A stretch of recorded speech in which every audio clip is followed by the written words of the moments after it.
বন্ধুরা, প্রকৃতির এক অসাধারণ নীল জগতের সাক্ষী হতে প্রস্তুত হন। আজকের ব্লগিং এ আমরা ঘুরে দেখব সিলেটের লালাখাল, যেখানে সারি নদীর স্বচ্ছ নীল জল আর সবুজ পাহাড় মিলেমিশে তৈরি করেছে এক মনোমুগ্ধকর পরিবেশ।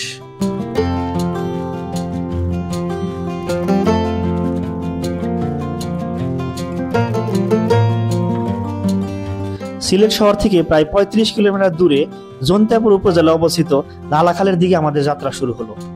পথের দুই পাশে সবুজে প্রকৃতি আর শান্ত পরিবেশ মনকে মুগ্ধ করছিল। আর যখন দূর থেকে দেখলাম লালাখালের সেই বিখ্যাত নীল জল, তখন থেকেই যেন এক অন্যরকম ভালো লাগা কাজ করতেছিল। লালাখালের আসল সৌন্দর্য উপভোগ করার জন্য সেরা উপায় হলো নৌকায় করে ঘুরে বেড়ানো। আমরাও একটি ছোট নৌকা ভাড়া করে সারি নদীর শান্ত নীল জলে ভেসে পড়লাম।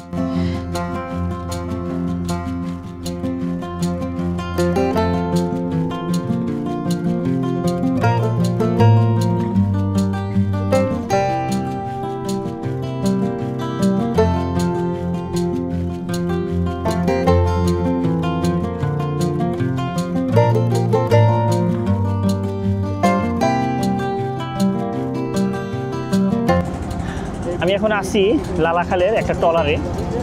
আমরা ৮০০ টাকা দিয়ে একটা ট্রলার রিজার্ভ করছি এই লালাখালটা ঘুরিয়ে দেখার জন্য। আমরা এখান থেকে জিরো পয়েন্ট যাব, গোসল করবো, পুরা লালাখালটা ঘুরে দেখবো। এই জন্য ৮০০ টাকা দিয়ে একটা ট্রলার ভাড়া করছি। আমরা সাধারণত জানি মিশরের নীল নদের নাম অনেকেই শুনছে, কিন্তু মিশরের নীল নদের পানি কিন্তু নীল না, কিন্তু এই লালাখালের পানি নীল। দেখেন পুরা নীল পানি।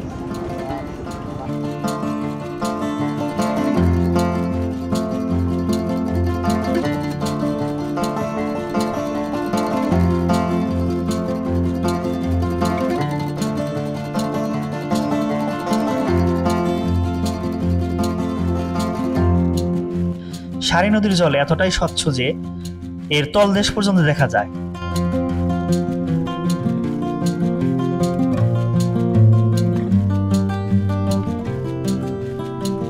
আর এই নীল জলের সাথে সবুজ পাহাড়ের যে মেলবন্ধন, তা সত্যিই অসাধারণ। কোথাও কোথাও মনে হচ্ছিল যেন কোনো শিল্পী তার তুলিতে নীল আর সবুজের রং মিশিয়ে এক ক্যানভাস তৈরি করেছে।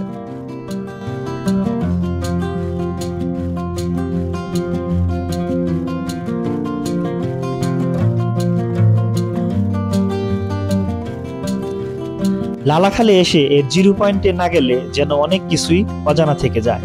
এখানে নীল জল আরো বেশি নীল, আর চারপাশের প্রকৃতি আরো নিবিড়।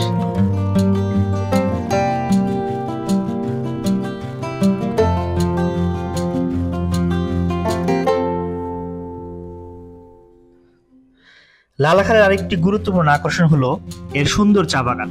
সবুজের এই বিশাল ক্যানভাসে হেঁটে বেড়ানোর অভিজ্ঞতা সত্যি অসাধারণ।